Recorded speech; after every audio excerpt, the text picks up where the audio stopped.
Hello everyone and welcome to defence वाला। My name is Danish Zafar. आज आप मेरे साथ हैं शौर्या 2.0 में।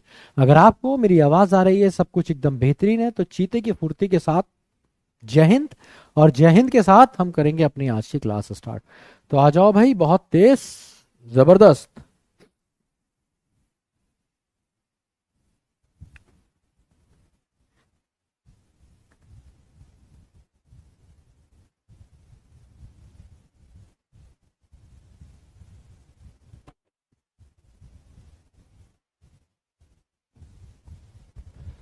बहुत बढ़िया। तो आइए पहले बात करते हैं कुछ बीती हुई क्लासेस की, कि हमने क्या क्या पढ़ा अब तक। सब्जेक्ट वर्ब अग्रीमेंट पढ़ा, नाउन्स पार्ट 1 और नाउन्स पार्ट 2 भी हमने कर लिए।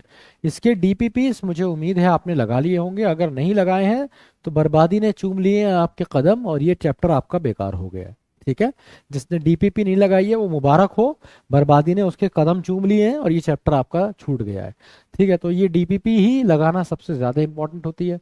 डीपीपी, वीकली टेस्ट और मंथली टेस्ट, मैं बार बार बताता हूँ इसीलिए कि भाई तुम्हें याद रहे। आज हम पढ़ने वाले हैं प्रोनाउन, और प्रोनाउन का के बारे में आज हम इसके कॉन्सेप्ट्स जानेंगे।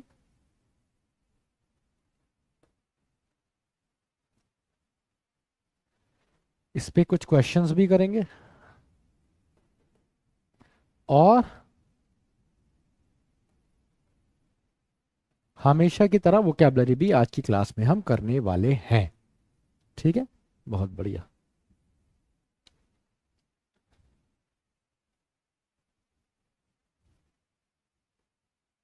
All test done all TP done, बहुत बढ़िया। इसका मतलब सही जा रही है कहानी तुम्हारी। ठीक है,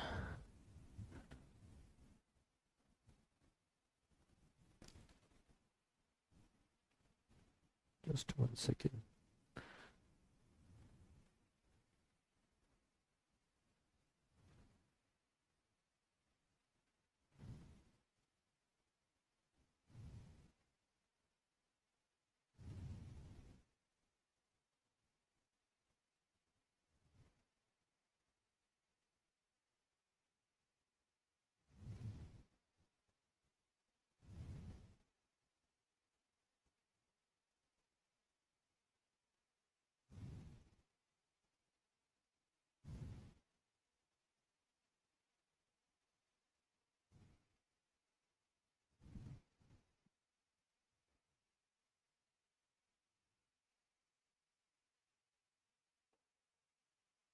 ठीक है बेटा, चलिए।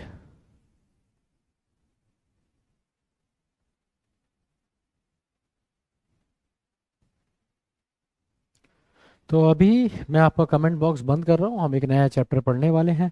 तो आपको थोड़े अपने अ, भावनाओं को ज़रा संभाल के रखिए।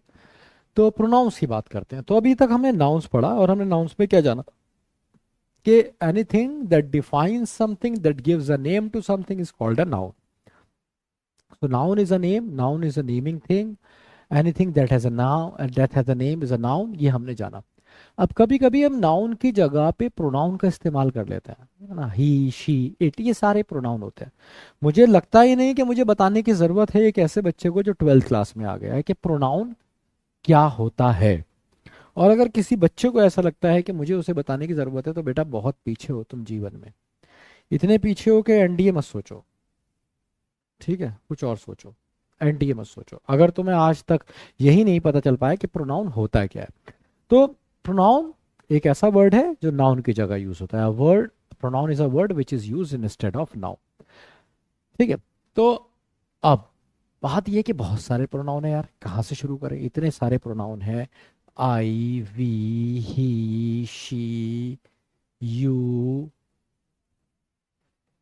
Your self, himself, who, whom, which, that, whose, one, everyone, और भी बहुत सारे यार, खत्म ही नहीं हो रहे, इतने सारे प्रोनाउन। तो पॉइंट यह है कि मुझे पता कैसे चलेगा कौन सा प्रोनाउन कहाँ पे आएगा। और इसमें मैं कई बार गलतियां भी कर जाता हूं। एक सेंटेंस लिखता हूं, जरा ध्यान से देखिएगा। जैसे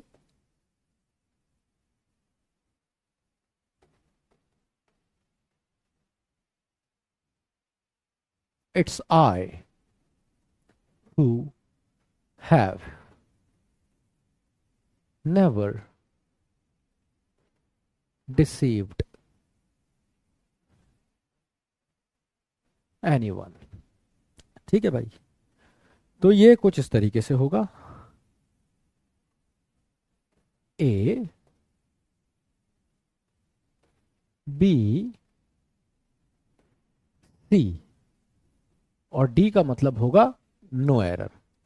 ठीक है, तो आपको बताना है इसमें कोई गलती है या नहीं है, हो भी सकता है और नहीं भी हो सकता है। ठीक है, दिमाग लगाइए, दम लगाइए, आपका समय शुरू होता है अब 30 सेकंड का। मैंने आपको दिया ये पोल। ठीक है, चैट ऑफ कर दिए ताकि आप एक दूसरे की चीटिंग ना करें।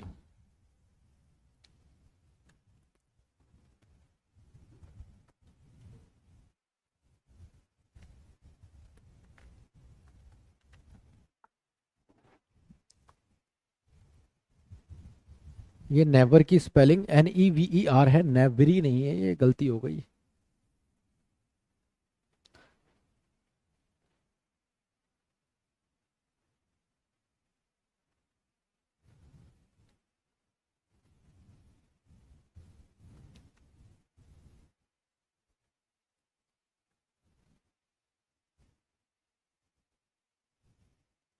ये तो अब पता चल जाएगा, बहुत आसान सा मैंने क्वेश्चन पूछा है, जनरल सा क्वेश्चन पूछा है। और मैं देख पा रहा हूँ कि बहुत बुरी पटकी आई है आपको। सिर्फ 19% ने इस पे सही जवाब दिया, आपको हवा ही नहीं लगी। मतलब 50% ये और 21% ये, तो लगभग 70-80% बच्चा ये सोचता है कि पार्ट ए बी में कहीं ना कहीं गलती है ना। इसलिए मैं कहता हूँ प्रोनाउन आपके बर्बाद है, पर कोई दिक्कत नहीं है, आप सीखेंगे। देखिए यहाँ पे सेंटेंस बिल्कुल सही है, यहाँ पे बहुत सारे बच्चे सोच रहे होंगे मी, पर यहाँ पे मी नहीं आएगा, यहाँ पे आई ही आएगा। ठीक है, और फिर मी कहाँ पे आएगा, आई कहाँ पे आएगा, हु कहाँ पे आएगा, हुम कहाँ पे आएगा, हुज कहाँ पे आएगा, इन सारी बातों को आज हम डिटेल में जानने वाले हैं। ठीक है, तो इतनी बात समझ में आई हो, थम्स अप PW टाइगर दीजिए। मैं बताऊंगा अभी आपको कि यहाँ पे आई कैसे आया, मी कैसे आया, सब कुछ। आगे बढ़े, shall we move further, is that clear to all of you till here?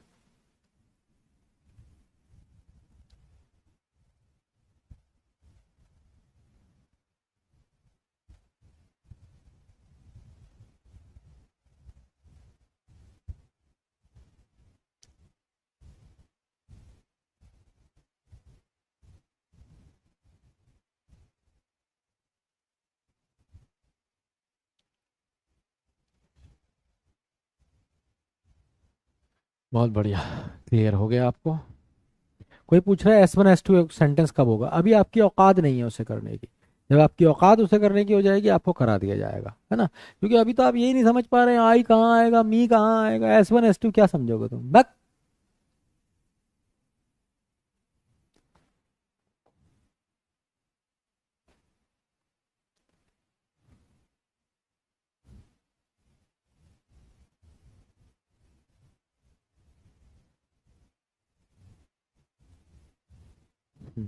देखो, एक बार नहीं बहुत बार बता चुका हूँ ये बात मैं। सबसे बड़ा गधा बच्चा वही है कि पढ़ाया कुछ जा रहा है और वो किसी और चीज के बारे में बात कर रहा है। सबसे बड़ा गधा है मेरी नज़र में वो। और जब भी ऐसी कोई सवाल आता है तो मुझे पता होता है किसी का भी सिलेक्शन हो या ना हो, इसका ना होगा। जानते हो क्यों? इसको बहुत एंग्जाइटी है, बहुत दिक्कत है इसे, ये परेशान है इसका मन। तो भाई जब तुम्हारे अंदर ये चीज़ें होती है ना, तो सिलेक्शन, वो भी NDA में, बहुत ही मुश्किल बात होती है, हो ही नहीं सकता। ये तब होगा जब आपका मन शांत होगा, जब आपको अपनी प्रिपरेशन पे भरोसा होगा, जहां आप जा रहे होंगे, जो आप कर रहे होंगे उस पर विश्वास होगा, जब आप रेगुलर प्रैक्टिस कर रहे होंगे और आप सीक्वेंशली चल रहे होंगे। अगर आपने सोच रखा प्रेपोजिशन की क्लास कब होगी, कंजंक्शन कब होगा, रीडिंग कॉम्प्रिहेंशन तो मेरे से आता नहीं है, तो आप पहले ही लीग से बाहर हो चुके हैं, ये बात जान लीजिए। आप उस लीग में ही नहीं है ना। और अब आपको कुछ नहीं होगा, सिंपल सी बात है। जो आपसे कहा जा रहा है सिर्फ आपको वही करना है, उसी को फॉलो करना है, कामयाबी चूम लेगी आपके कदम। बाकी भाई देखो, ज्यादा हीरो बनने वाले का क्या होता है, सभी जानते हैं, कुछ नहीं होता है। झापड़ मारते हैं, झापड़ पड़ते हैं उसके वक्त के, और जिंदगी उसकी ओर नरक हो जाती है। ठीक है, तो हम बिल्कुल शुरू से स्टार्ट करते हैं। और अब अगर किसी ने मेरे से पूछ लिया कि सर ये वाला चैप्टर या ये वाला चैप्टर, तो मैं सीधे आपको ब्लॉक कराऊंगा। आप वो चैप्टर पूछ सकते हैं जिसके बारे में पढ़ाई चल रही है, प्रोनाउन की बात करो, कोई दिक्कत नहीं है, प्रोनाउन का पूछो, कोई दिक्कत नहीं है। अगर आपने मुझसे पूछा प्रपोजिशन, कंजंक्शन, वर्ब्स, कुछ भी अगले टॉपिक का, आने वाले का, तो मैं आपको ब्लॉक करा दूंगा, सिंपल। आगे बढ़ते हैं। फिर आप रोइए कि सर हमें खोल दीजिए या जो भी कुछ है। तो भाई देखो, ये प्रोनाउंस जो है ना, इसको हमने कई कैटेगरीज में बांट दिया है, on the uses of their usage, कि हम किस तरीके से इसका यूज करते हैं। तो कौन कौन से प्रोनाउन होते हैं हमारे पास? सबसे पहले हमारे पास होते हैं नॉमिनेटिव, जिसे आप सब्जेक्टिव भी कहते हैं। ठीक है, तो चाहे आप इसे नॉमिनेटिव कहें, चाहे आप इसे सब्जेक्टिव कहें। ठीक है, आ जाओ। ये कौन से होगा? आई, वी, यू, दे।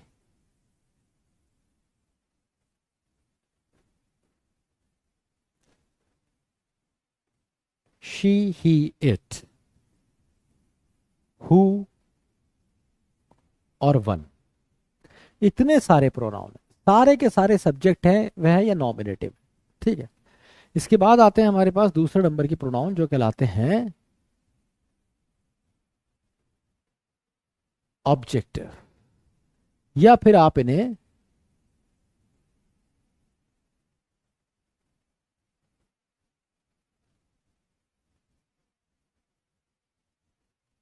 एक्यूजिटिव भी कह सकते हैं।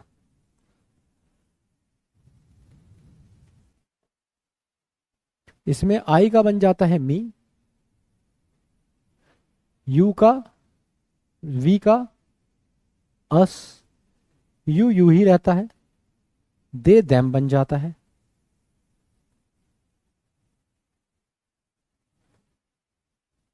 शी का हर, ही का हिम, इट ही रहता है, हु का हुम हो जाता है, और वन का वन ही रहता है। ठीक है, पहले हम ये दोनों पढ़ते हैं और इनके बारे में जानते हैं। तो इनके बारे में आपको दो बातें जाननी है। पहली चीज, पहला point, whenever a pronoun is used as a subject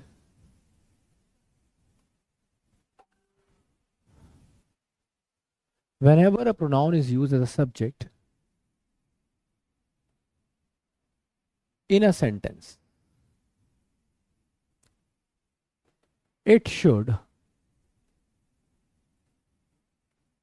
always be in its nominative form. ठीक है, तो जब भी किसी सर्वनाम का इस्तेमाल, किसी भी प्रोनाउन का इस्तेमाल सब्जेक्ट की तरह होगा एक सेंटेंस में, तो वो हमेशा और हमेशा नॉमिनेटिव ही होगा। नॉमिनेटिव का क्या मतलब है, अब आपको एकदम क्लियर हो जाएगा। जैसे मैंने कहा, she helped us, we decided it, they have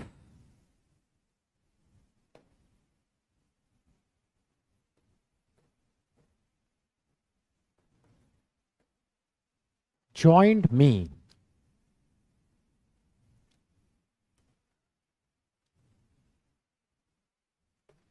he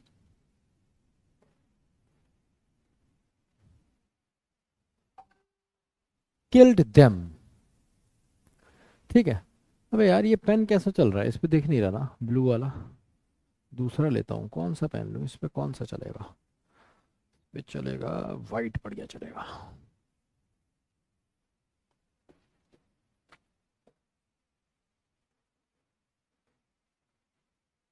they have joined मी, ही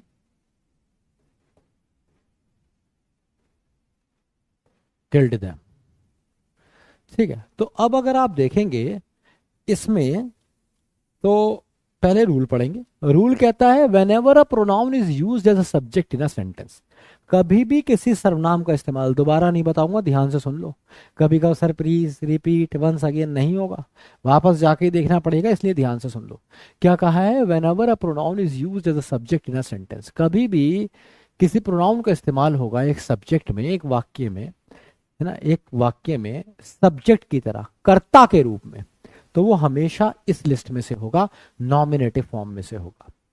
इस बात का क्या मतलब हुआ? इस बात का मतलब हुआ कि ये सारे सब्जेक्टिव है, क्योंकि ये सारे इसी लिस्ट में से तो हैं। देखो कौन कौन से हैं। She we they he, she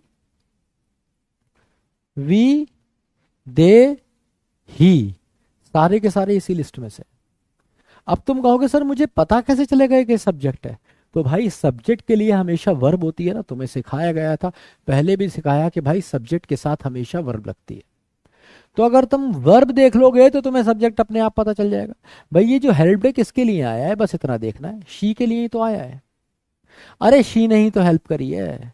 इसी तरीके से ये डिसाइडेड किसके लिए आया है? वी के लिए ही तो आया है। वी नहीं तो डिसाइड किया था।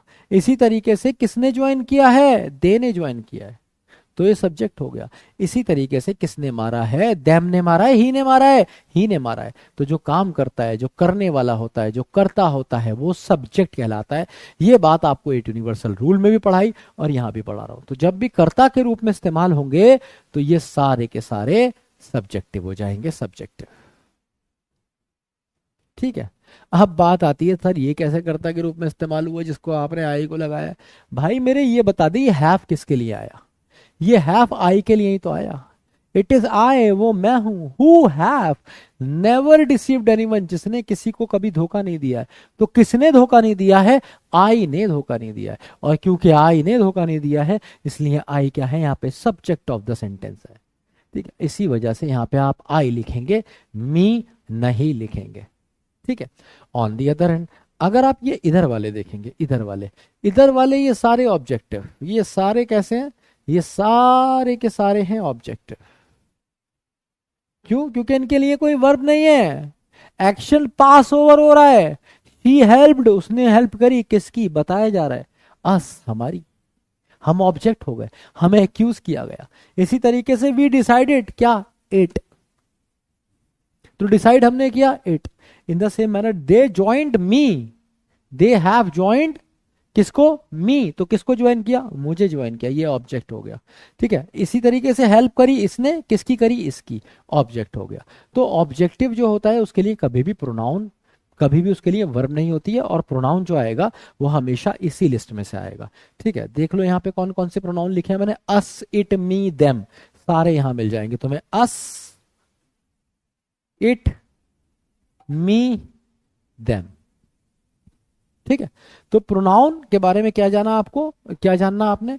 ये जाना कि जब ये सब्जेक्ट की तरह यूज होगा तो हमेशा अपनी नॉमिनेटिव या सब्जेक्टिव फॉर्म में होगा, और अगर ऑब्जेक्ट की तरह यूज होगा तो इधर से आएगा।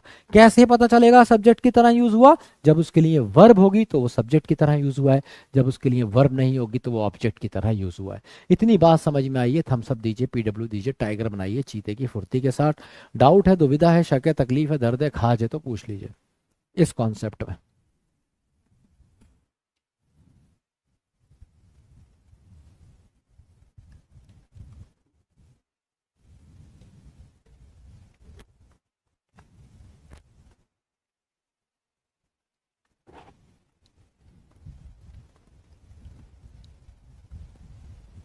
बहुत शानदार, क्लैरिटी एकदम जबरदस्त वाली आ गई है बच्चों को।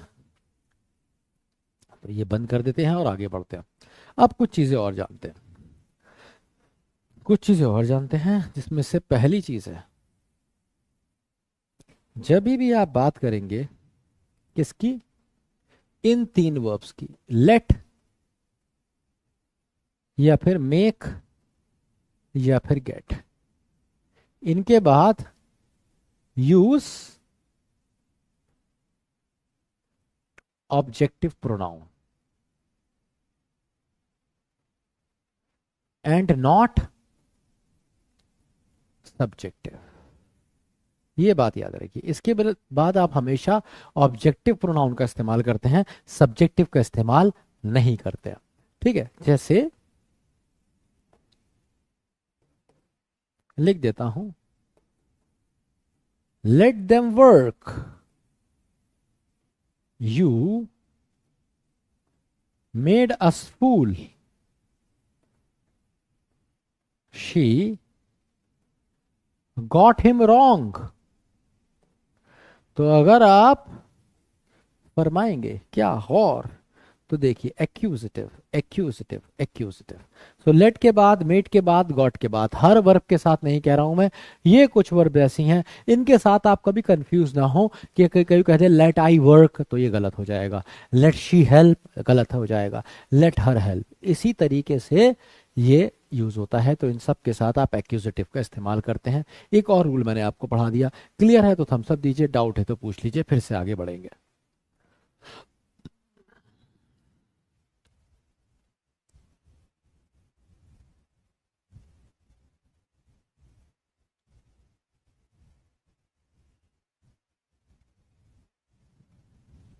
लेट मी इन, बिल्कुल सही सेंटेंस दिया गुलशन यादव ने।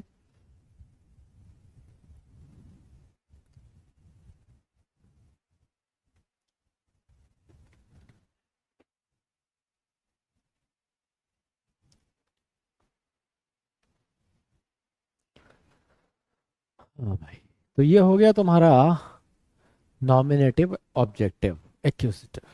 थोड़ा सा आगे बढ़ते हैं और अब बात करते हैं किसकी,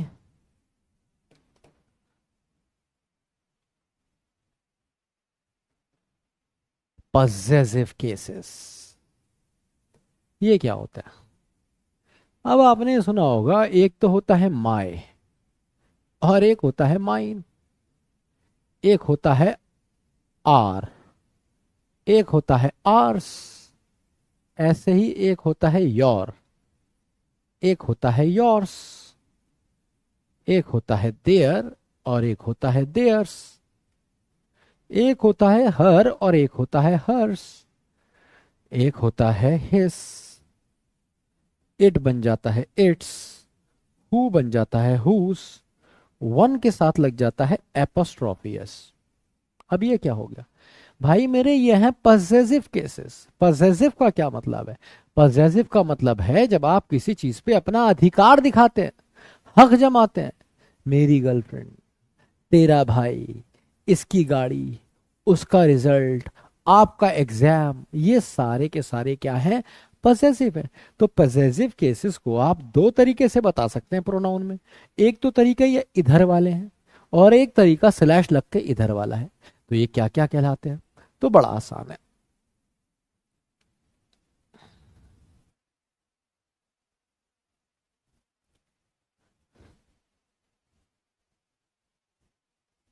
ये वाले जितने हैं ना,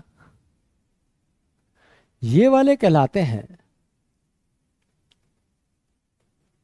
पजेसिव एडजेक्टिव। हाँ जी।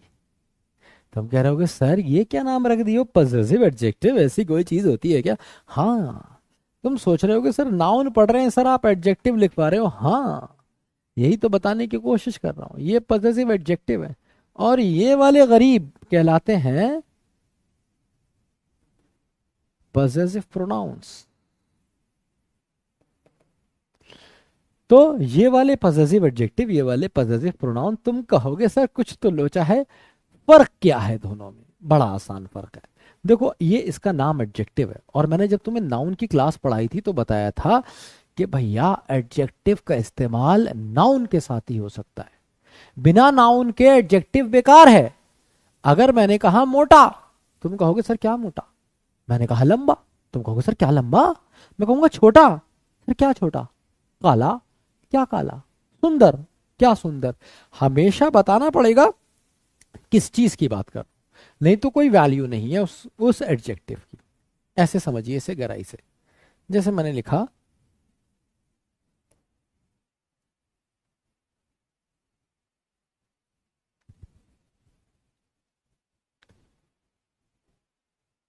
हर dash, her dash is her is beautiful, my, या फिर your is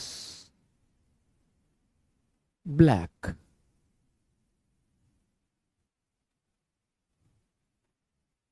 my is big. अब बताओ क्या इस सेंटेंस का कोई मतलब है? मैंने कहा हर इज ब्यूटीफुल। अबे हर क्या, बताना पड़ेगा ना। जब तुम बता दोगे तभी सेंटेंस पूरा होगा, यही मैं बताने की कोशिश कर रहा हूं। ये पॉजेसिव एडजेक्टिव है सारे के सारे, बिना नाउन के इनकी एंट्री नहीं है। Not used without nouns, nouns के बिना इनका काम ही नहीं है ना। तो आपको कुछ ना कुछ लिखना पड़ेगा। जैसे तुमने कहा हर हाउस इज ब्यूटीफुल, कहानी सुंदर हो गई है, कोई दिक्कत नहीं है। तुमने कहा हर हाउस इज ब्यूटीफुल, तो किसी ने कहा हर हाउस इज ब्यूटीफुल, तुमने कहा माइन इज अगली, मेरा बेकार है। अरे किस चीज की बात हो रही है? हाउस की बात हो रही है जो पहले हो चुका है। Her house is beautiful, mine is ugly, मेरा बेकार है। ऐसे ही किसी ने कहा योर कार इज ब्लैक, तो तुमने कहा हर्स इज वाइट, उसकी सफेद है। अरे क्या, किस चीज की बात हो रही है? भाई कार की बात हो रही है, क्योंकि तुमने कहा योर कार इज ब्लैक, तो उसने पलट के कहा हर्स इज वाइट, उसकी सफेद है। क्या, कार की बात हो रही। ऐसे किसी ने कहा माई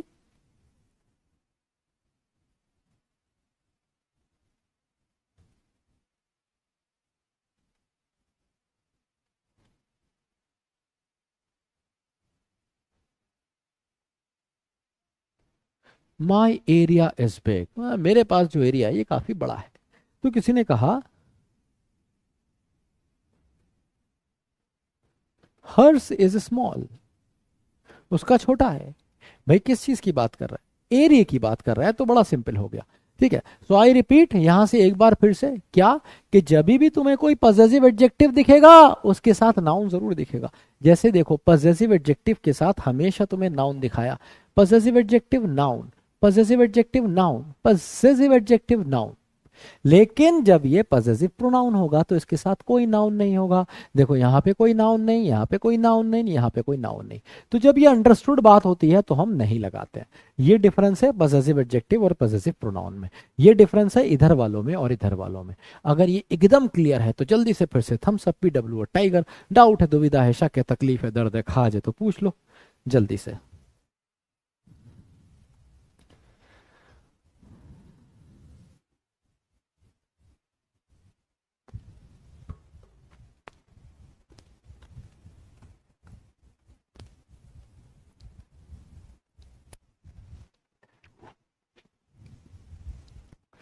मैं कोई नोटी नहीं हो रहा हूँ, तुम लोगों के दिमाग में भरा हुआ है जो।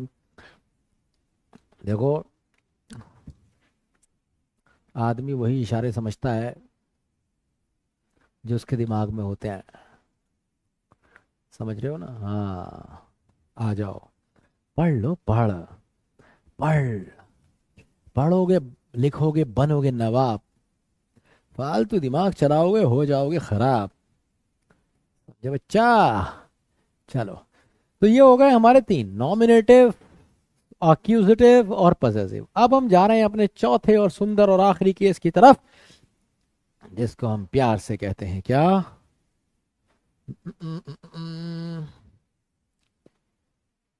हम्म, जिसको हम प्यार से कहते हैं रिफ्लेक्सिव, या फिर इसको ये एम्फैटिक भी होते हैं। कभी रिफ्लेक्सिव होते हैं कभी एम्फैटिक। कैसे, ये आप आगे जानेंगे। कौन कौन से आ जाते हैं इसमें? भाई इसमें आ जाता है माई सेल्फ, इसमें आ जाता है आर सेल्व्स, इसमें आ जाता है योर सेल्फ भी आता है और योर सेल्व्स भी आता है। इसमें आ जाता है देम सेल्व्स, देम सेल्फ, इसमें आ जाता है her self, him self, it self, who का कुछ होता नहीं है, और वन का वन सेल्फ। क्लियर है यहां तक? तो ये सारे के सारे रिफ्लेक्सिव और एम्फेटिक होते हैं। इनके दो काम होते हैं ना। एम्फेटिक का काम होता है जोर लगाना, एम्फेसाइज करना, सिर्फ यही काम होता है। नेक्स्ट क्लास में आगे मैं इसके बारे में बात करूंगा।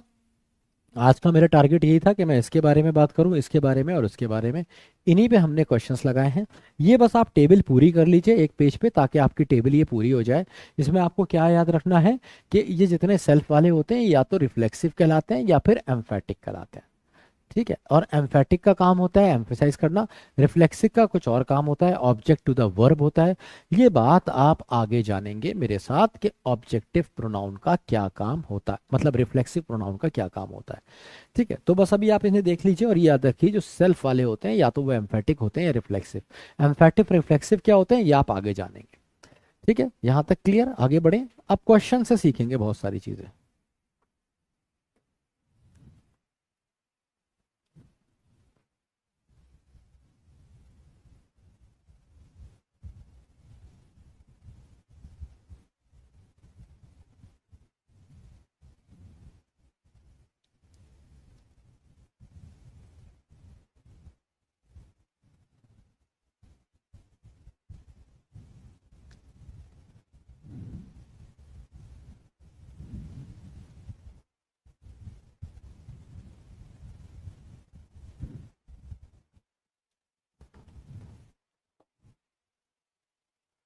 हम्म, चलो क्वेश्चंस लगाएंगे, अब क्वेश्चन से सीखेंगे।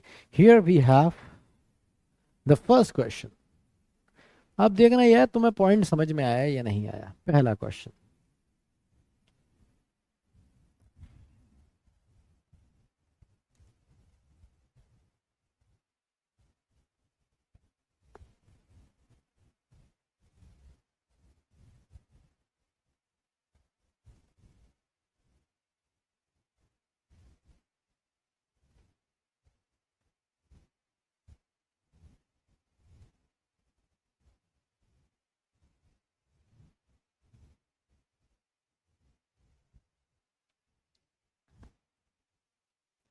ओनली यू, सिर्फ तुम और मैं, only you and I have brought our books, अपनी किताबें।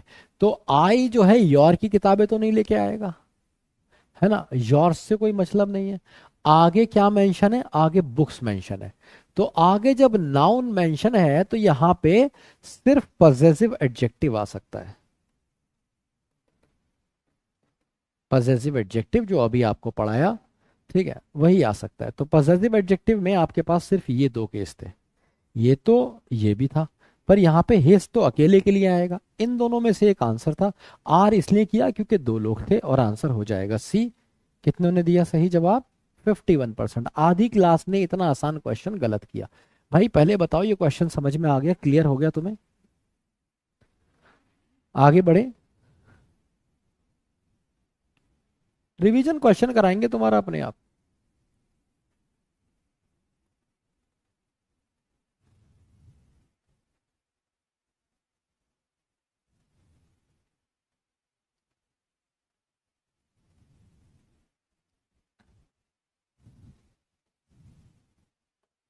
Next question.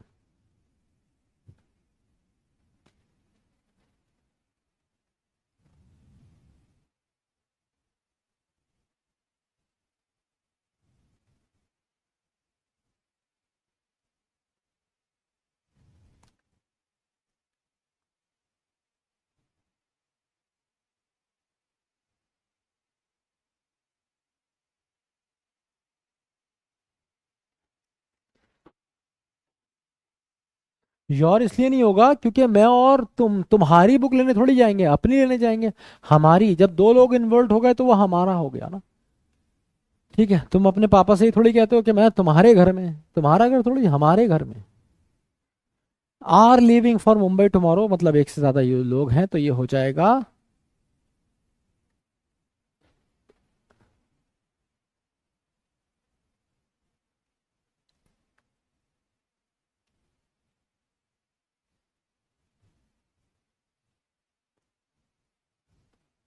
B.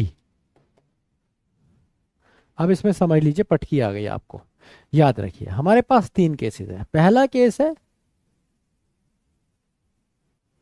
Negative ideas, ठीक है। दूसरा केस है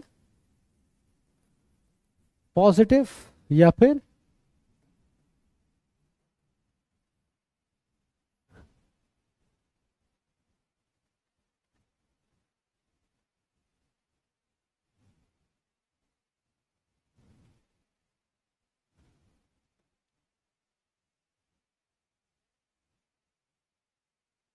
अरे यार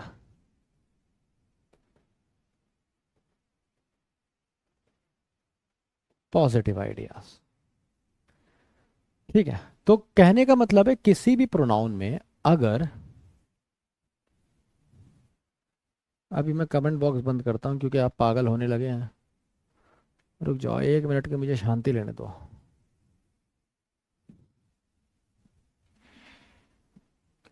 आई नीड 1 मिनट शांति। अब मैंने ये सोचा जब भी मैं तुम्हारे कमेंट से ज़्यादा परेशान हो जाया करूँगा तो अपने आप को 1 मिनट का ब्रेक दे दूंगा।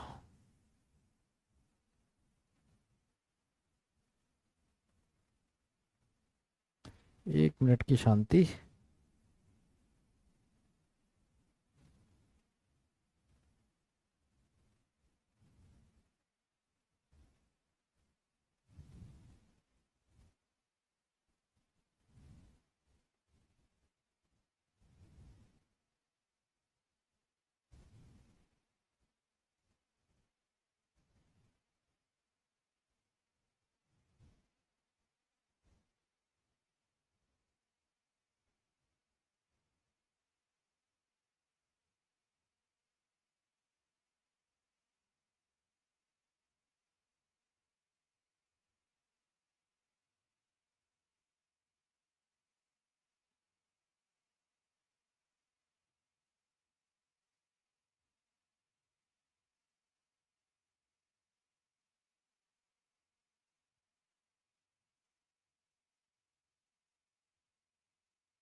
ओके गाइस, तो इस रूल को ना आप रूल ऑफ कॉमन कर्टेसी भी कह सकते हैं। नेगेटिव आइडिया का मतलब है कुछ आपका नुकसान हुआ है, कुछ आप पे फाइन पड़ा है, कुछ भी ऐसा हुआ है, तो आप जो सीक्वेंस रखते हैं,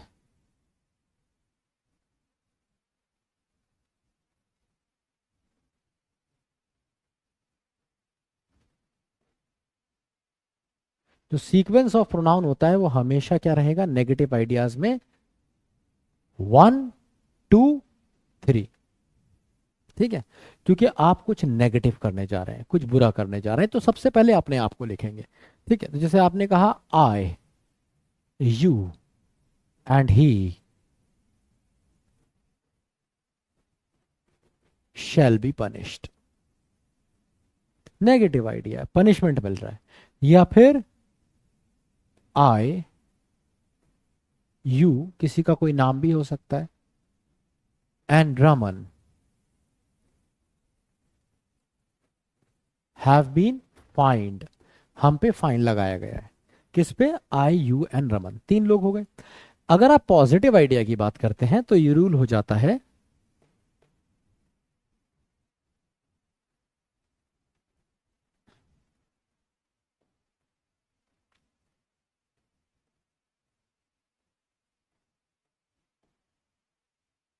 तो सीक्वेंस हो जाएगा 2 3 1। पहले सेकंड पर्सन, सेकंड पर्सन मतलब यू, फिर third person you, Raman and I, positive idea है, विल बी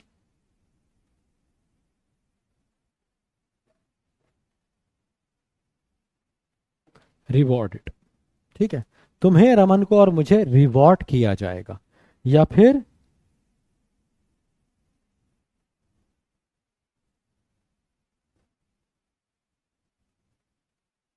आपने कहा यू, ही एंड आई।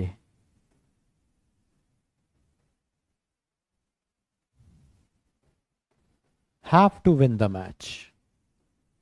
तो ये पॉजिटिव आइडिया है। तो इसमें आप क्या करेंगे, you he and I have to win the match, तो ये पॉजिटिव आइडिया। अब लिविंग फॉर मुंबई टुमारो, ये ऐसा सच पता नहीं चलता नेगेटिव है या पॉजिटिव है, तो ऐसी चीजें में आप 1 2 3 का ही इस्तेमाल कर रहे हैं, सिंपल। तो यू, ठीक है। अब ये यहाँ पे 3 2 1, ये तो कोई सीक्वेंस होता ही नहीं है 3 2 1 वाला। ये हो गया 2 1 3, ये भी कोई सीक्वेंस नहीं होता, इसमें ये दैम गलत है। तो बचे हुए ऑप्शंस के हिसाब से आप सिर्फ एक ही ऑप्शन लगा सकते हैं और वो है बी, समझे। तो बचे हुए ऑप्शंस के हिसाब से भी आप ये लगा सकते हैं। तो नेगेटिव पॉजिटिव यहाँ पे दिख ही नहीं रहा है। दो ही तरह के सीक्वेंस होते हैं, 2 3 1 और 1 2 3। 1 2 3 यहाँ पे है नहीं, होता तो हम सोचते हैं 2 3 1 है। 1 2 3 यहाँ पे है, 2 3 1 है नहीं, होता तो हम सोचते हैं, हमने इसे एलिमिनेट कर दिया। क्लियर है, ये वाला क्वेश्चन समझ में आ गया, जल्दी से बताओ। Is that clear to all of you? कर लो भाई रिवीजन, एक बार क्या 50 बार कर लो। सेशन तुम्हारे सामने है, शुरू से देख लो, है ना आर्यन। रिवीजन करने में कितनी देर लगेगी, कर लो फटाफट।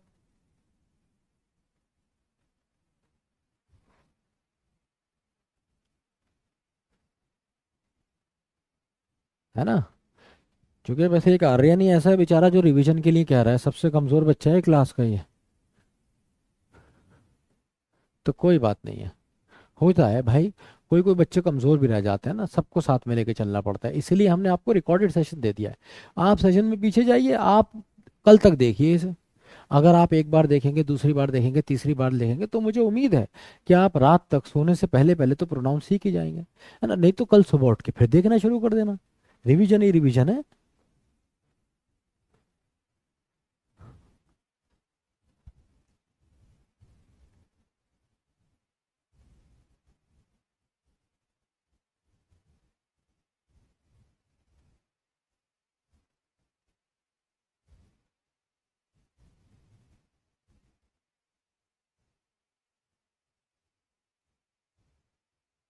She is not death is positive idea. अरे भैया 2 3 1 2 3 1 तभी तो होगा जब एक से ज्यादा प्रोनाउन होंगे। एक से ज्यादा प्रोनाउन तो लाओ पहले, एक प्रोनाउन लग के पॉजिटिव आइडिया नेगेटिव आइडिया पूछ रहे हो।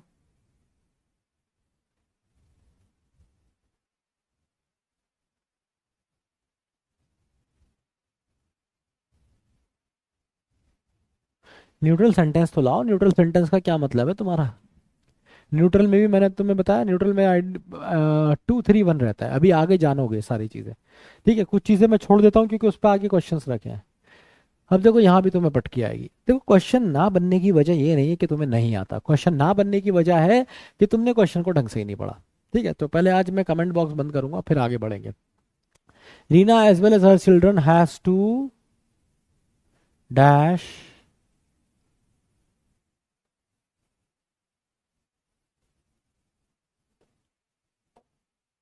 आया मजा कुछ, सीखा कुछ, सब ने देर लगा दिया था, है ना। यही तो मैं तुम्हें सिखाने की कोशिश कर रहा हूँ। भाई तुम्हें याद है एज वेल एज के केस में ये जो वर्ब लगती है, ये इस वाले सब्जेक्ट के अकॉर्डिंग लगती है। सब्जेक्ट वर्ब अग्रीमेंट में तुमने सीखी थी ये वाली बात। तो भाई जिसके अकॉर्डिंग वर्ब लगती है उसी के अकॉर्डिंग प्रोनाउन लगता है। पहले कमेंट बॉक्स बंद कर दूं, ठीक है। तो याद रखो ये जितने भी है ना, एवरीवन, समवन, समबडी, एवरीबडी, मतलब ये जितने भी बडी वाले हैं, जितने भी वन वाले हैं, ईच हुआ, एवरी हुआ, तो याद रखो इनको हमेशा ये सारे के सारे सिंगुलर होते हैं।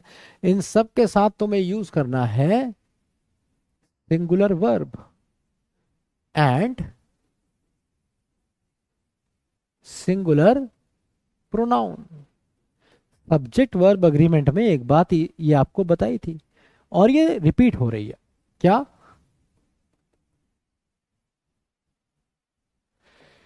Everyone has to submit his work.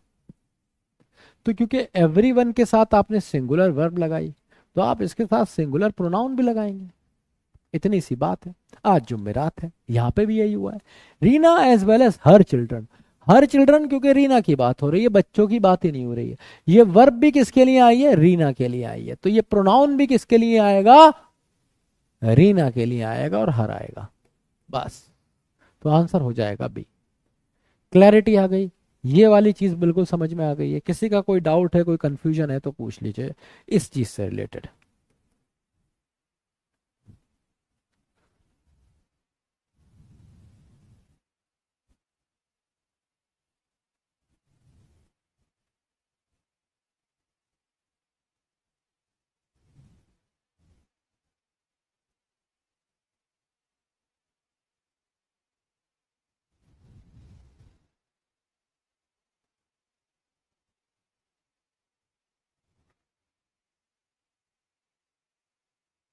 बहुत शानदार। आगे बढ़ते हैं।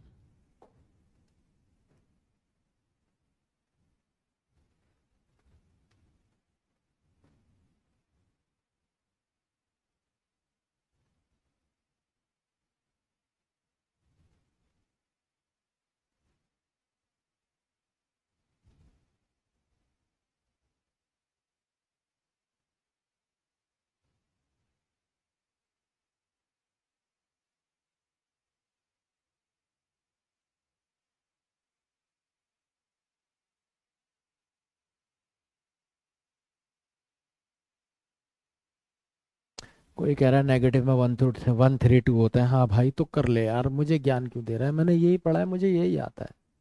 अगर नेगेटिव में तुम्हें लगता है 1 to 3 1 3 2 होता है तो कर लो, यही याद कर लो, यही कराना, एग्जाम में भी कराना। ठीक है, खुद पता चल जाएगा। मेलोडी खाओ, खुद जान जाओ, बड़ी सिंपल सी बात है। समझ रहे हो? कोई बच्चा आता है ना मेरे घर में छोटा,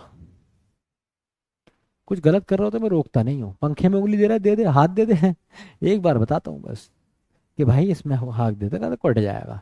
ज्यादा शैतान बच्चा है, 8 10 साल का, नहीं मान रहा है, तो दे दे भाई, मुंडी दे दे तू, खोपड़ी में लगेगी, अपने आप ठीक हो जाएगा। 1 3 2 होता है तो तू लगा ना, मैंने मना कब करा तुझे? 1 2 1 3 2 लगता है, लगा।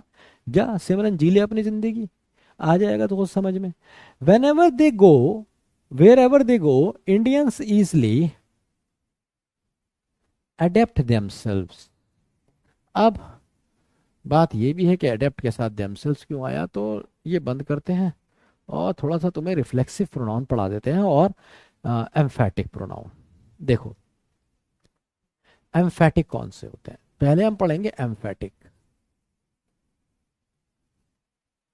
जो एम्फेटिक होते हैं ना, इनका काम होता है सिर्फ एम्फेसाइजेशन, और कोई काम नहीं होता। ठीक है, इनके बिना भी सेंटेंस सही होता है, अगर आप ये नहीं भी लगाएंगे तो भी सेंटेंस सही है। तो इसका काम सिर्फ एम्फेसाइजेशन करना है। जैसे मैंने कहा, I will do it, she can go,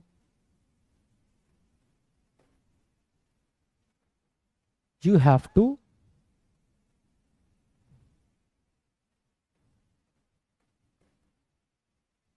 drive it, है ना? सेंटेंस में कोई गलती नहीं है, सेंटेंसेस बिल्कुल सही है। I will do it, she can go, you have to drive it.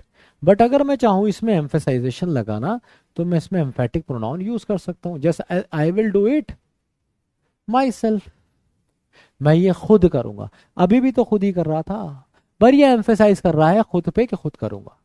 ऐसे ही मैंने कह दिया she can go her self, वो खुद जा सकती है। पहले भी वो खुद ही जा रही थी, पर यहाँ पे एम्फेसाइजेशन हो गया। इसी तरीके से मैं ये भी कह सकता हूं, you yourself have to drive it. Sentence बिल्कुल सही है। क्यों भाई? क्योंकि ये जो योर सेल्फ है, इसका काम क्या है? एम्फेसाइजेशन। और इसको मैं यहां भी लगा सकता हूं, बाद में भी, ये सब्जेक्ट के बाद भी लग सकता है, लास्ट में भी। ज्यादा बढ़िया कहाँ होता है? सब्जेक्ट के बाद होता है। ठीक है, तो सब्जेक्ट के साथ एम्फेटिक प्रोनाउन यूज होता है, इसका कोई और यूज नहीं है। सिर्फ यही यूज है कि ये क्या बताता है? एम्फेसाइजेशन बताता है। इतनी बात आपको एम्फेटिक के लिए समझ में आई? ये 3 सेंटेंस और एम्फेटिक प्रोनाउन समझ में आया? तो जल्दी से बताइए, फिर आगे बढ़ेंगे।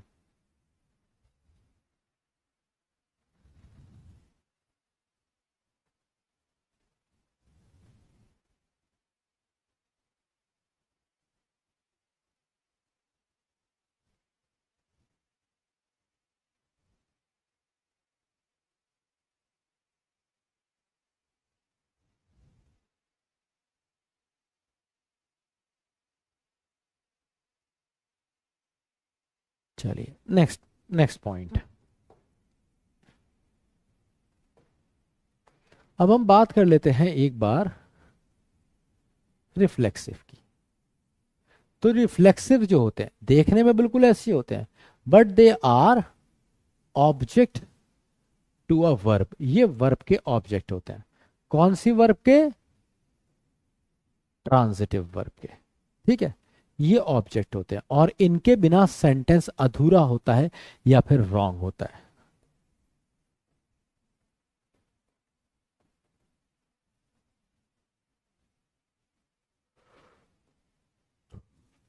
ठीक है, तो सेंटेंस इनके बिना या तो अधूरा होता है या फिर रॉन्ग होता है।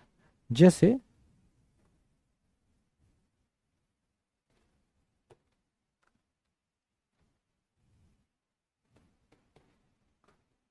I enjoyed a lot.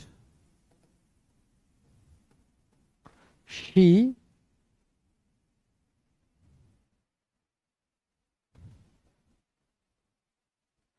adjusted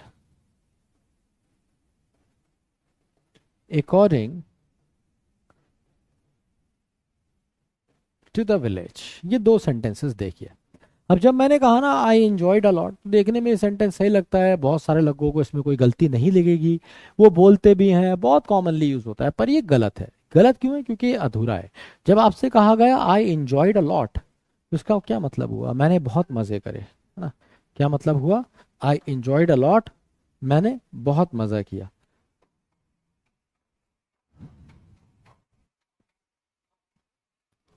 तो भाई ये तो बताओगे ना क्या मजा किया। तो पहले बताओ आई एंजॉयड, यहां पे बता दो the movie a lot. I enjoyed your company a lot. I enjoyed food a lot. कुछ भी ऐसा बता दो जिसको तुम एंजॉय कर रहे हो, है ना? या तो ये बताओ कि तुमने क्या एंजॉय किया।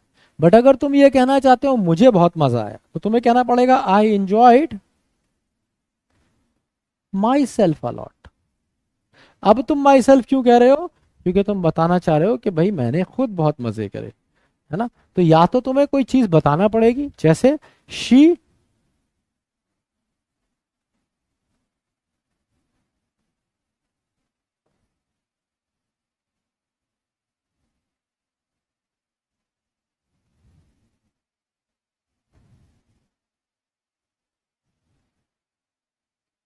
अब जैसे ये वाला सेंटेंस था शी एडजस्टेड, तो आपको बताना पड़ेगा कि भाई उसने क्या एडजस्ट किया।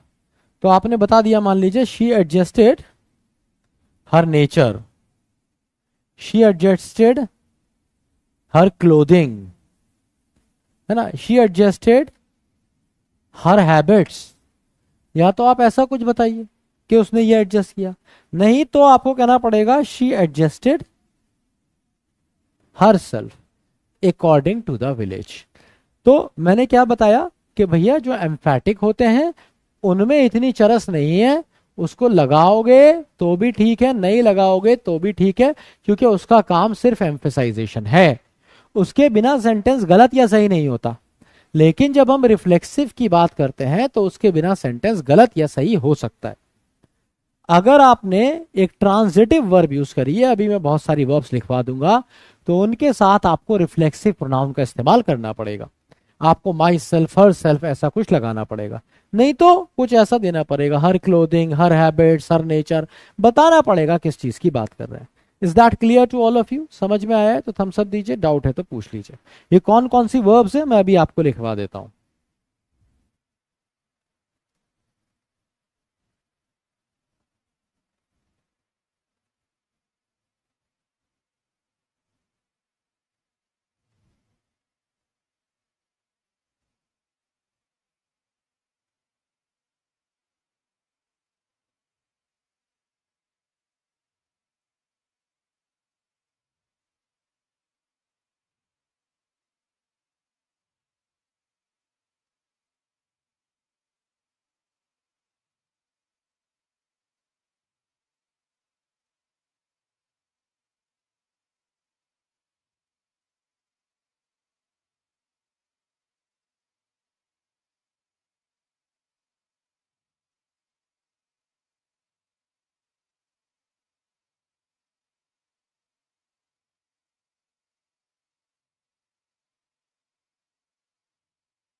हम्म।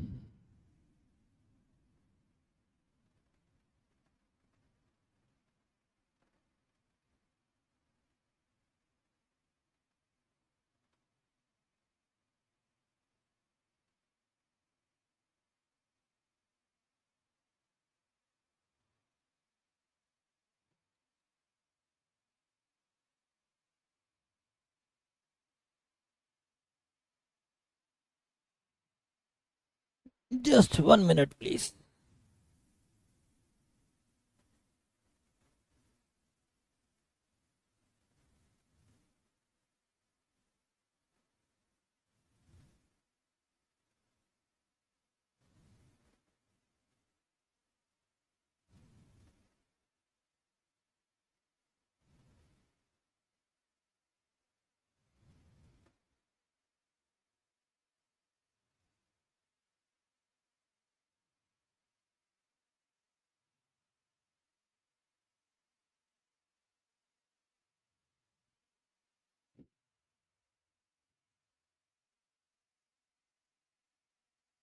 एक्वेट,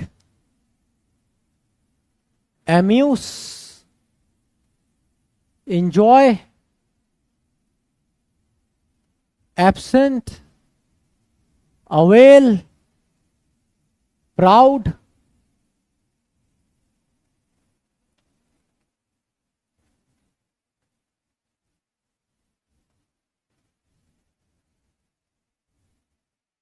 रिकंसाइल,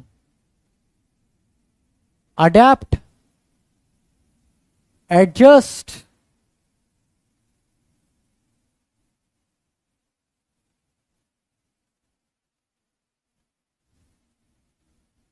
exert, apply,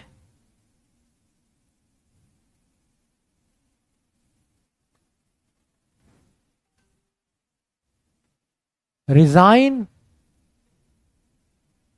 absent। तो ये वो वर्ब्स हैं जिनके साथ आपको रिफ्लेक्सिव प्रोनाउन का इस्तेमाल करना होगा, ठीक है, जब भी आप सेंटेंस बनाएंगे। या फिर वर्ब मेंशन हो, या तो बता दिया जाए कि भैया किस चीज को एंजॉय कर रहे हो, या फिर उसे मेंशन कर दो। तो ये वाली वर्ब्स को आप नोट कर लीजिए। इनमें से किसी का मीनिंग नहीं पता है तो मैं बता देता हूं। एक्विट का मतलब होता है to make someone free from guilt, दोष मुक्त करना, फ्री फ्रॉम गिल्ट, किसी को गोल्ड दोष मुक्त करना। एम्यूज का मतलब होता है एंजॉय करना, ही अम्यूजमेंट पार्क होता है। एब्सेंट आपको पता है अवेल, अवेलेबल से बना है, अवेलेबल नाउन होता है, अवेल उसी का वर्ब है, किसी को मुहैया कराना, प्रोवाइड कराना। इसके बाद रिकंसाइल का मतलब होता है अग्री, किसी से अग्री करना, सहमत होना, ठीक है, क्लियर है।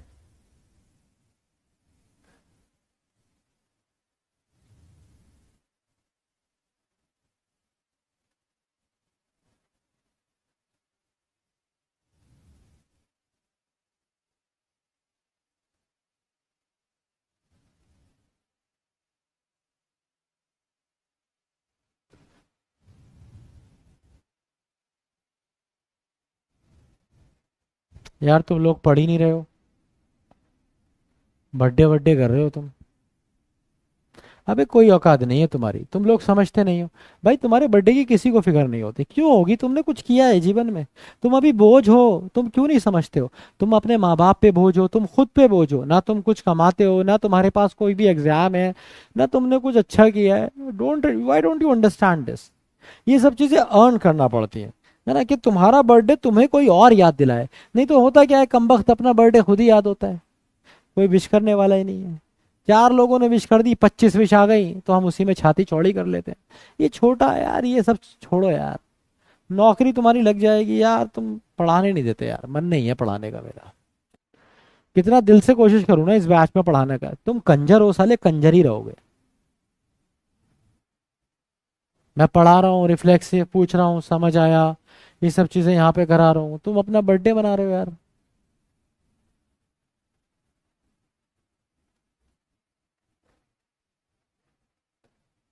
मनाओ भाई, तुम बर्थडे मनाओ।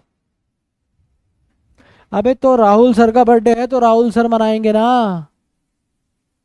या मेरी क्लास में तू राहुल सर का बर्थडे मनाएगा पागल, गमार।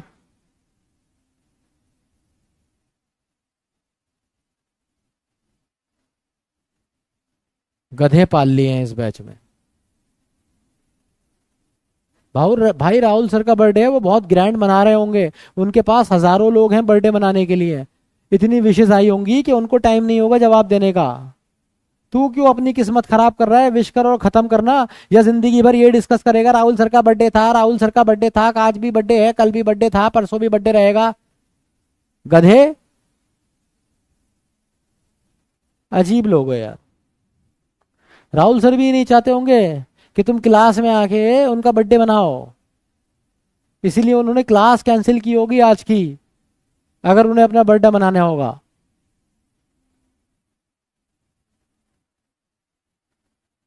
नहीं पढ़ाना भाई मैं तुम।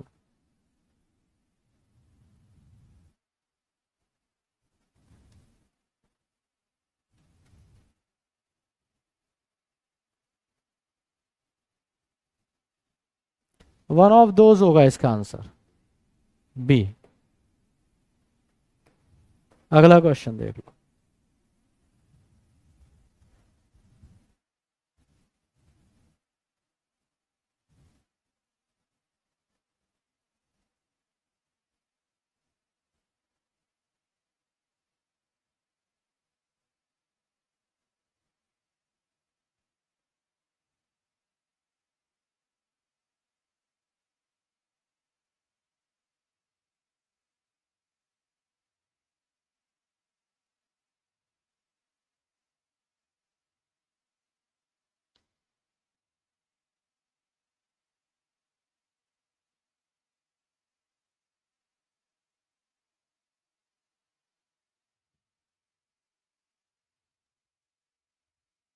Every one of the men present here has given day space as his. A is the correct answer. Everyone के साथ अभी पढ़ाया था, सिंगुलर प्रोनाउन आता है हिज। अगला क्वेश्चन देखो।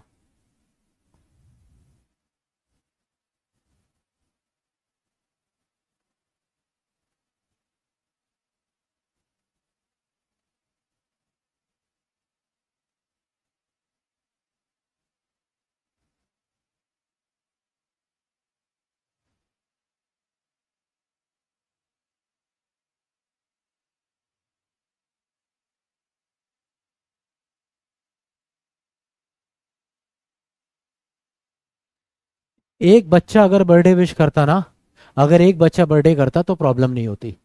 एक बच्चा यहाँ पे नंगा होता है और तुम सब उसके साथ नंगे होते हो, प्रॉब्लम है ये। एक बच्चा बर्थडे विश करेगा, सारे करते हैं, और फिर उसके बाद सब कहते हैं मैं नहीं था सर, मुझे क्यों कर रहे हो उसकी वजह से, मुझे तेरे तेरे होते हुए ये हो गया ना। कोई बर्थडे मना रहा है क्लास में और तू मजे कर रहा है, तो फिर ठीक है यार, let it be like this. मैं क्यों पागलों की तरह इतनी मेहनत करके तुम्हें पढ़ा रहा हूँ, रिफ्लेक्सिव एम्फेटिक ये सब कर रहा हूँ। बर्थडे मना लेते हैं, राहुल सर का birthday, let's talk about Rahul sir. आज बहुत बढ़िया दोस्त है मेरे, अभी मैंने कुछ दिन पहले उन्हें फोटो भी भेजी थी, मैंने कहा सर ये फोटो साथ में डालते हैं, आज उनकी वो फोटो मैं डालूंगा क्योंकि उनका बर्थडे है।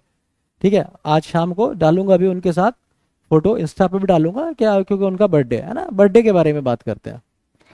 ई cigarette which a person smoke does some harm and eventually dash, ही हो जाएगा क्योंकि ईच के साथ सिंगुलर प्रोनाउन का यूज होता है।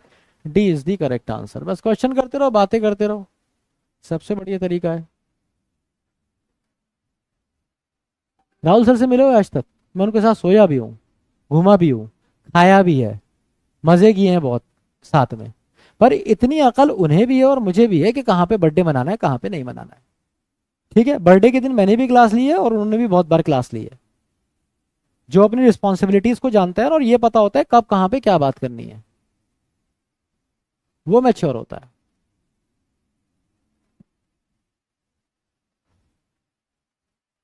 अब तुम बर्थडे ही मनाओ इस क्लास में, तुम हो नहीं इस लायक, तुम्हें एक बार पहले भी मैंने वार्न किया था ना इस चीज के लिए। कोई बात नहीं है, तुम नहीं हो इस लायक। पर ऐसा नहीं है कि कोई भी इस लायक नहीं है, बहुत सारे बैचेस है जो बहुत ध्यान से पढ़ भी रहे हैं। कोई बात नहीं है, बर्थडे मना ले तू भाई। It was she who suggested that you be at the door to welcome each participant. Each के साथ क्या आ जाएगा, सिंगुलर आएगा, so it should be C, his arrival.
एक हाथ को जरा ब्लॉक करा दूं, थोड़े मन को शांति तो मिलेगी।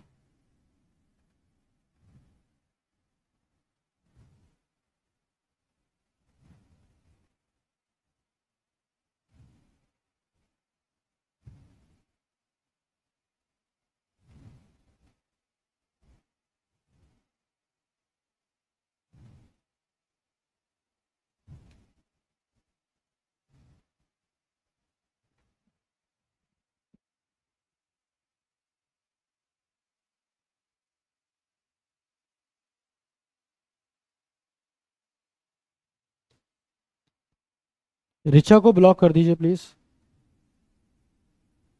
हाँ, ऋचा को ब्लॉक कर दीजिए।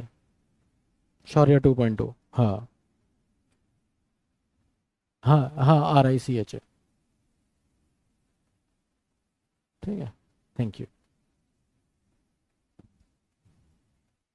One should take advantage of opportunities to talk with native speakers if one want to improve one's English। है ना, तो वन के साथ वंस आता है, योर नहीं आता। आंसर हो जाएगा सी।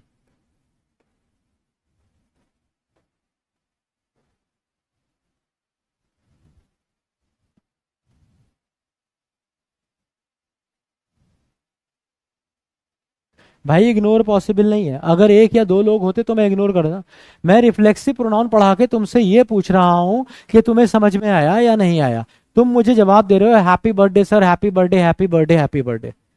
नहीं हो सकता भाई। मैं अगर इतना दम लगा के पढ़ा रहा हूं तो मुझे तुमसे रिजल्ट चाहिए, और तुम इंटरेस्टेड नहीं हो गए तो फिर मेरे से एक्सपेक्ट मत करो तुम कुछ भी। सीधी सी बात है, तुम मजे करोगे, मैं तुमसे ज्यादा मजे करूंगा। तुम्हें खुद अपनी क्लास सड़ानी है, तुम्हें अपना पैसा बर्बाद करना है, तुम्हें स्टार डम में लगना है, भाई तुम्हारे ऊपर है ना। तुम गधे हो तो मैं क्या कर सकता हूँ। बच्चा यहाँ पढ़ने आता है, 1 डेढ़ घंटे की बात होती है, तुम फालतू चीजें करने आते हो यहाँ पे। चौट चैट तुम्हारे बैच में खोलता नहीं हूं मैं, इसीलिए सिर्फ खोलता हूँ ये पूछने के लिए कि भाई तुम्हें समझ आ रहा है या नहीं, पर तुम्हें उसमें भी बात ही करनी है।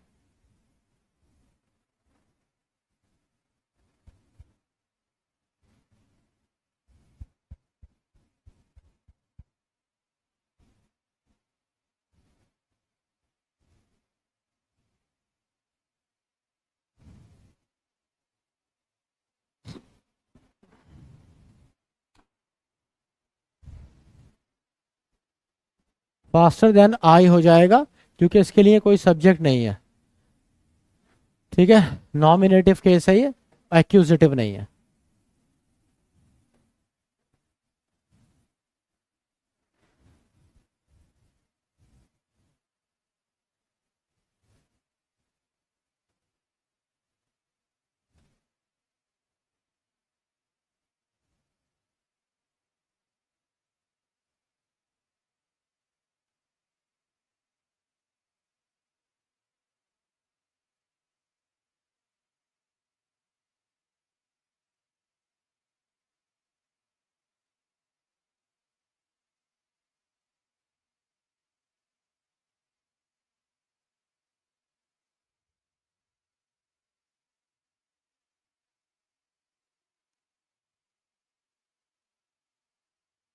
Whom did you mean to hurt by your unkind marks except Sita and me? Answer हो जाएगा यहाँ पे भी सी। जैसा क्वेश्चन पिछला वाला था वैसा ही क्वेश्चन ये वाला है। यहाँ पे आई हुआ है ना, क्योंकि यहाँ पे क्या कह रहा है, neither he nor his brother can walk faster than I. जब भी बात हम कंपैरिजन की करते हैं तो कंपैरिजन के केस में जो सब्जेक्टिव का कंपैरिजन होता है वो सब्जेक्टिव से होता है,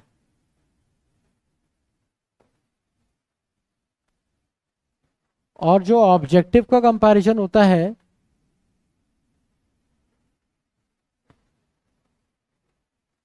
वो ऑब्जेक्टिव से होता है। तो यहां पे ही का कंपैरिजन हो रहा है तो वो आई से ही होगा। इन द सेम मैनर ये जो आई आया है, यू एंड आई, ये क्यों आया, क्योंकि एक्सेप्ट आ गया। एक्सेप्ट क्या है, एक प्रेपोजिशन है। तो प्रेपोजिशन के बाद हमेशा याद रखिए ऑब्जेक्टिव प्रोनाउन का इस्तेमाल होता है। ना कि सब्जेक्टिव का। ये रूल याद रखिए, प्रेपोजिशंस के साथ ऑब्जेक्टिव प्रोनाउन आता है। आंसर इज सी।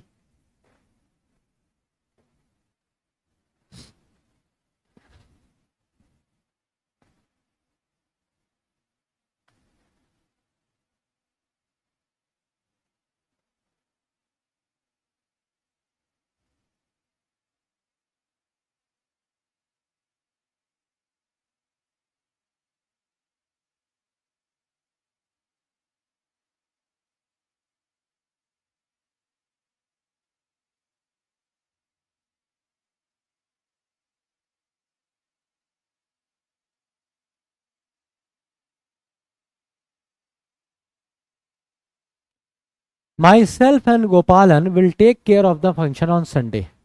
ठीक है, तो माई सेल्फ कभी सब्जेक्टिव नहीं हो सकता, ये शुड बी आई एंड गोपालन। सब्जेक्ट के लिए आई होगा, ना कि माई सेल्फ।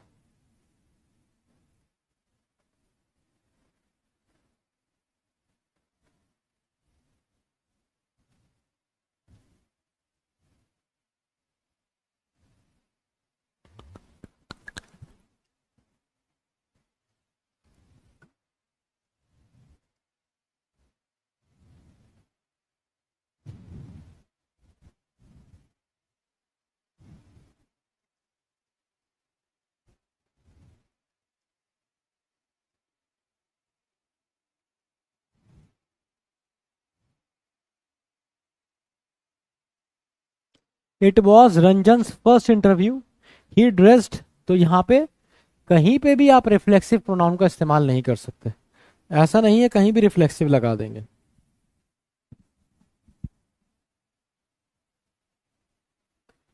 ठीक है, तो ये वाला हिमसेल्फ गलत है। आंसर हो जाएगा बी। जो वर्ब्स बताएं उनके साथ हिमसेल्फ लगेगा, ऐसे कहीं भी नहीं लगाएंगे। कुछ वर्ब्स ऐसे होते हैं जिनके साथ आप नहीं लगाएंगे, वो मैं आपको कल बताऊंगा।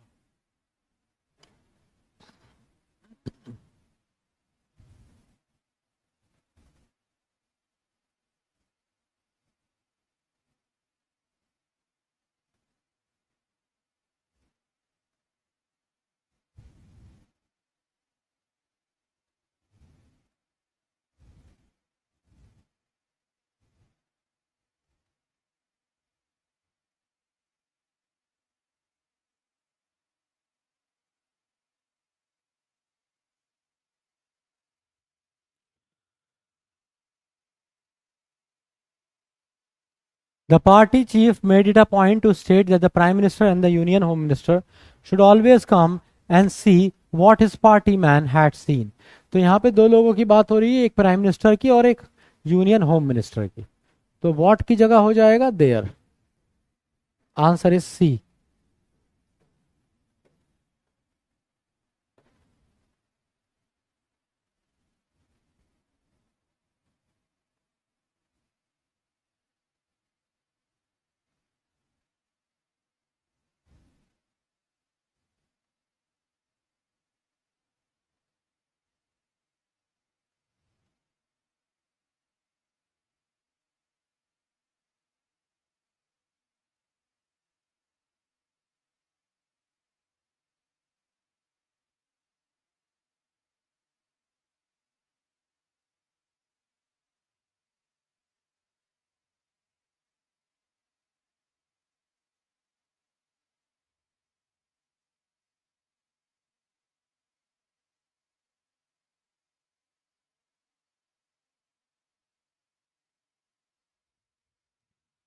The former DM acquitted himself.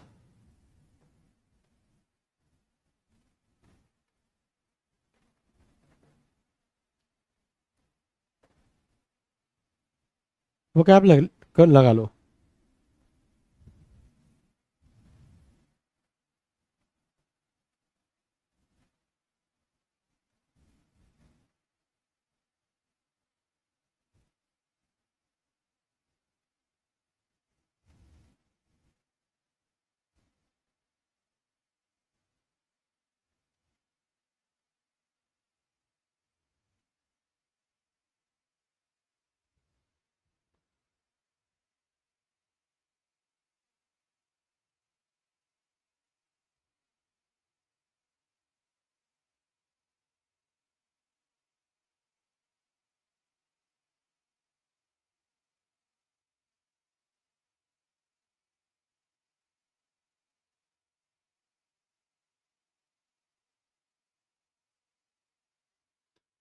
देखिए एब्स्टीमियस कौन होता है? Abstemious is someone who is moderate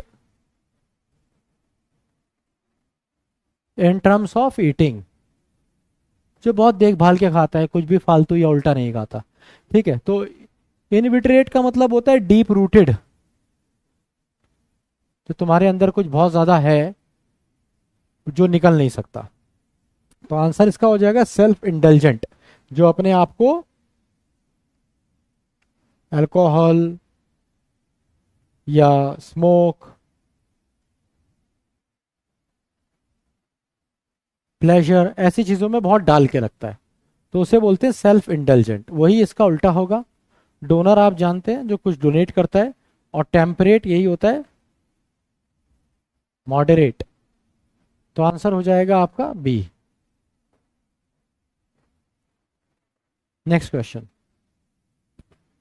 हाँ जी, ऊपर लिखा हुआ है, एंटोनिम पढ़ लीजिए। एक्विटेड का मतलब मैंने बताया था, एक्विट का मतलब to make someone free from guilt, किसी को दोष मुक्त करना।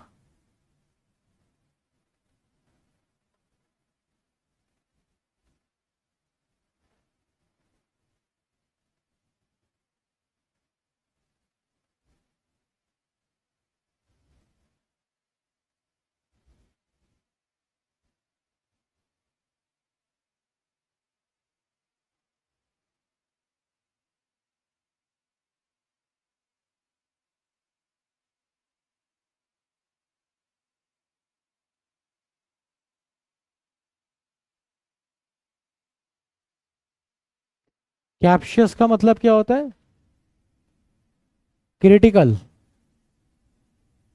सीरियस, कंप्लेनिंग, बीरेटिंग मतलब इंसल्टिंग, बी लिटलिंग। तो फॉर गिविंग इसका आंसर हो जाएगा, जो माफ करने वाला हो। ठीक है। डिवॉवरिंग का मतलब हो जाएगा ईटिंग, गल्पिंग, सब हड़पने वाला, डिवॉर करने वाला। तो आंसर हो जाएगा डी।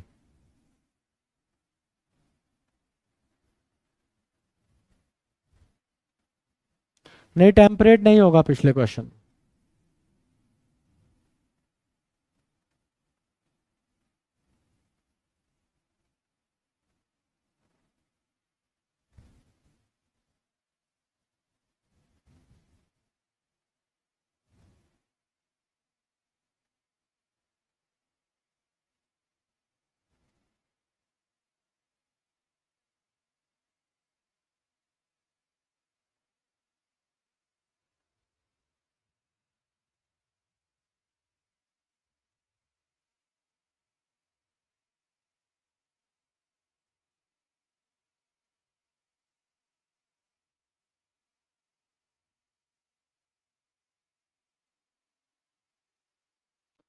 हाँ भाई, डाइस्फोरिक कौन होता है? बेसिकली अनकंफर्टेबल,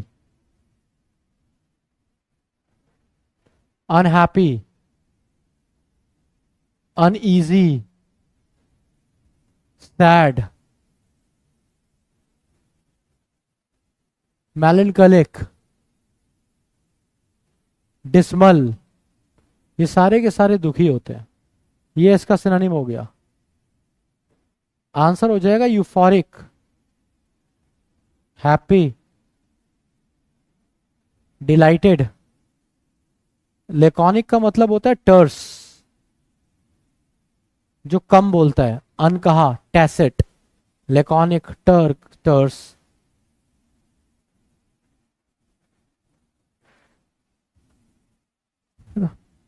टर्स, अनसेटल्ड पता ही है आपको, तो आंसर हो जाएगा सी, यूफोरिक।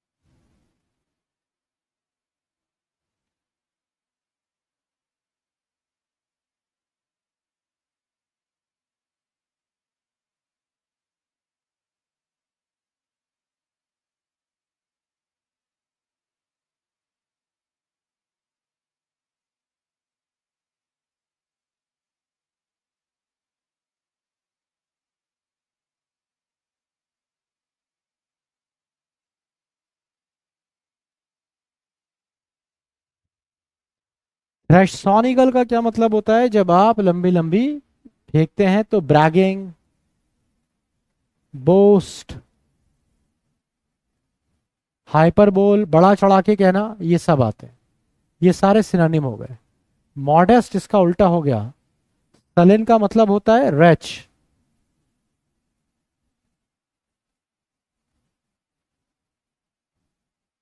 मॉर्बिड, सपल, टेनिब्रस, टेनिब्रिफिक,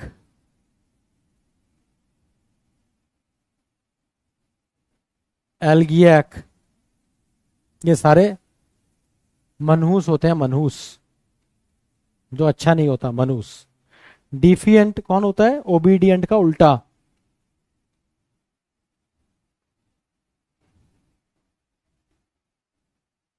डिनाइंग,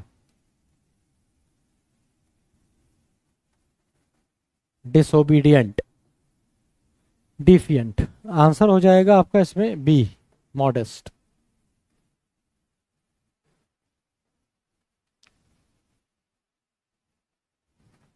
कफल, इसमें आर बहुत हल्के से साउंड होता है। कफल हो जाएगा ये।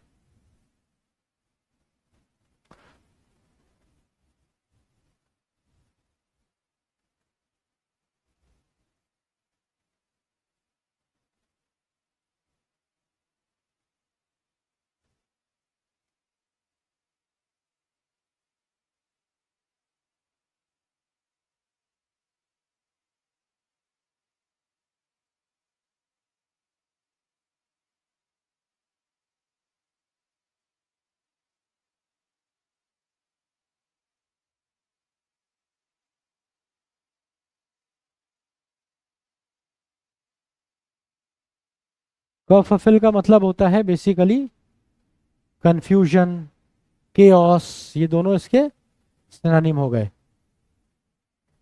मेहम, कमोशन, ये भी इसी के सिनोनिम हो गए। तो आंसर हो जाएगा इसका ऑर्डर, तमीज, मैनर। तो कफफुल का मतलब होता है हाहाकार। सेंटिमेंटल मतलब इमोशनल। आंसर हो जाएगा ए। तो भाई ये थी हमारी आज की क्लास। डीपीपी लगा लो फटाफट। होमवर्क तुम्हारा वही है, DPP.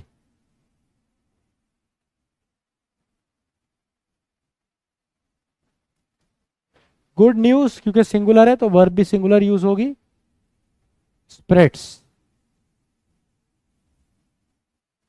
She is learning English. Alphabets नहीं होता, अल्फाबेट्स का मतलब लैंग्वेजेस हो जाएगा। अल्फाबेट, वर्णमाला।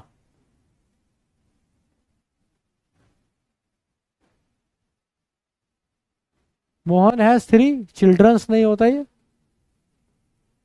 पहले ही प्लूरल है। Answer is B. 50,000 rupees has, क्योंकि एक अमाउंट की बात हो रही है, सब्जेक्ट वर्ब अग्रीमेंट में भी पढ़ाया था ये आपको। B is the correct answer. The present debt data show, सही है, that the debt rate has fallen down. कोई गलती नहीं है, D is the correct answer. Data plural है, उसके साथ प्लूरल वर्ब का ही इस्तेमाल किया है, तो D is the correct answer. I saw only 4 policeman, plural होना चाहिए। अ डैश ऑफ इवेंट, तो सीरीज ऑफ इवेंट। सीरीज का प्लूरल कुछ नहीं होता, सीरीज का सिंगुलर भी यही होता है, प्लूरल भी यही होता है। सीरीज, शीप, डियर, स्पीशीज, ये सारे एक ही कैटेगरी में आते हैं। All my brothers in law, ये भी पढ़ाया है आपको पहले। लॉस के साथ नहीं लगता, ब्रदर्स के साथ लगता है। He was advise to take 2 spoonfuls. अच्छा, अब ये भी ठीक है, और आप इसे ऐसे स्पून फुल्स ऐसे भी लिख सकते हैं। दोनों तरीके ठीक होते हैं। एग्जाम पॉइंट ऑफ व्यू से आप ये वाला ज्यादा सही मानेंगे, क्योंकि अब ये ज्यादा यूज होता है। यूजुअली ये भी यूज होता है, ऐसा नहीं है। द पुलिस इज बिकमिंग, तो पुलिस के साथ मैं आपको प्लूरल वर्ब बता चुका हूं। आर हो जाएगा, B is the correct answer. The manager put forward a number of criterions नहीं होगा, क्राइटेरिया होगा, B is the correct answer. Science has prove that even vermin, there should be vermin, B is the correct answer. The gentry of Mumbai does not, तो gentry के साथ आप does not नहीं करेंगे, do not, gentry plural होता है, A is the correct answer. Can not you see that the cattle, तो cattle के साथ इज नहीं आएगा, it should be are. The headquarter of this army is in Delhi. It's really very surprising that you do not know.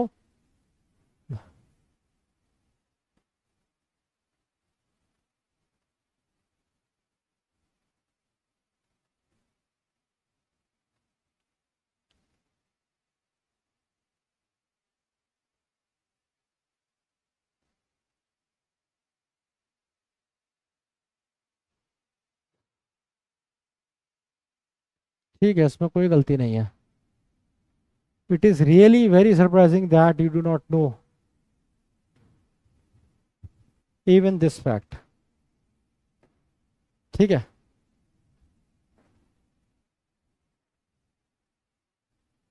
Restive का मतलब होता है जब वो रुक नहीं रहा है किसी भी चीज से, डी। इम्पेशेंट। डर्थ का मतलब होता है स्कार्सिटी, कमी किसी चीज की। रिटायर्ड का मतलब होता है चले जाना, खत्म हो जाना किसी चीज का, वेंट अवे। टैक्टिकल का मतलब होता है टैक्टिक्स लगाई, स्ट्रैटेजी बनाई, स्ट्रैटेजिकल, बी। एग्जाम्पलरी का मतलब होता है कुछ ऐसा जो एग्जाम देने लायक हो, एग्जाम्पल देने लायक हो, कमेंडेबल, सी। दैट्स इट, जाओ मनाओ बर्थडे। हाँ हाँ, एक बार हेडक्वार्टर्स वाला क्वेश्चन देख लो। हेडक्वार्टर लिखा था क्या, देखा, ये गलती होती है। इट इज ऑलवेज हेडक्वार्टर्स, ए, ठीक कर लो इसे। देखो भाई, यही प्रॉब्लम है मेरे साथ, मैं पढ़ाता हूँ बहुत ज़्यादा कंसंट्रेशन के साथ, जब आप मुझे डिस्टर्ब कर देते, मैं पढ़ा रहा हूँ कुछ और मैं पढ़ाते पढ़ाते पलटा आपसे ये पूछने के लिए कि भाई किसी का कोई डाउट है, कोई कंफ्यूजन है, तो मैंने देखा डाउट और कंफ्यूजन तो तब आएगा जब तुम पढ़ रहे होगे, तुम तो कुछ और ही डिस्कस कर रहे हो, और मैं पढ़ा रहा हूँ रिफ्लेक्सिव प्रोनाउन। और ये एक बच्चा नहीं कर रहा, दो बच्चा नहीं कर रहा, तीन नहीं कर रहा, सभी कर रहे हैं, सब उसके पार्टिसिपेंट्स हैं। तो मुझसे तुम एक्सपेक्ट नहीं कर सकते कि उसके बाद तुम्हारी क्लास अच्छी रहेगी। जब जब तुम्हारी क्लास के साथ ये होगा, तब तक मेरे साथ ये होगा। इसका तरीका ये है जो तुम्हें करना है कि कोई भी फालतू बात हो, खास तौर से जब मैं पढ़ा रहा हूं, जब कुछ एक्सप्लेन कर रहा हूं, अगर आप उसमें पार्टिसिपेट कर लेंगे तो आप अपनी क्लास को खुद खराब कर लेंगे। ठीक है, बाकी तुम्हारी इच्छा है, तुम्हारी श्रद्धा है, जैसा तुम्हें ठीक लगे। ये पहली बार नहीं है, ये बहुत बार है तुम्हारे बैच में, और मैं कोई पहला बैच नहीं पढ़ा रहा हूँ, यहाँ पे बहुत सारे ऑलरेडी बैच पढ़ा चुका हूँ। तो तुम्हें पहले ये मानना पड़ेगा कि गलती तुम कर रहे हो। ठीक है, क्योंकि अगर मैंने गलती मान ली ना अपनी कि मैं गलती कर रहा हूँ, तो तुम्हारे साथ बहुत बुरा हो जाएगा, ये बात याद रखो। अगर मुझे लग गया ना ये सब करके मैं गलती कर रहा हूँ, तो मुझे फर्क ही नहीं पड़ेगा तुम क्या कर रहे हो, मैं सिर्फ इस चीज में आ जाऊंगा कि भैया मुझे तो अपना सिलेबस कंप्लीट कराना है, और उसमें तुम में बहुत दिक्कत में आ जाओगे। ठीक है, तो भाई ये तुम्हें ठीक लग रहा है तो ठीक है, कोई दिक्कत नहीं है। और वक्त के साथ जब ऐसी होगा ना, बार बार मुझे समझ में आ जाएगा ये बैच ही ऐसा है, इनको ना पढ़ना, तो मुझे भी समझ में आ जाएगा जब इनको ना पढ़ना तो जबरदस्ती तो मैं पढ़ा नहीं सकता, सिंपल है।